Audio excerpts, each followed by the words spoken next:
Hi guys, welcome to How to Maximize. In this video, I will show you how to fix WhatsApp chat lock feature not showing.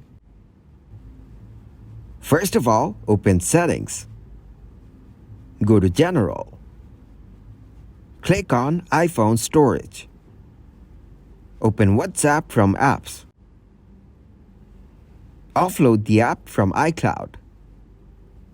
Open App Store, then search here WhatsApp. See if you have the latest version of it. If you don't, then click to update it. Then open the WhatsApp. Open any chat and go into its info. Here, you can see the chat lock option. You can turn it on or turn it off accidentally. Thanks for watching, and please leave a like, subscribe, and share.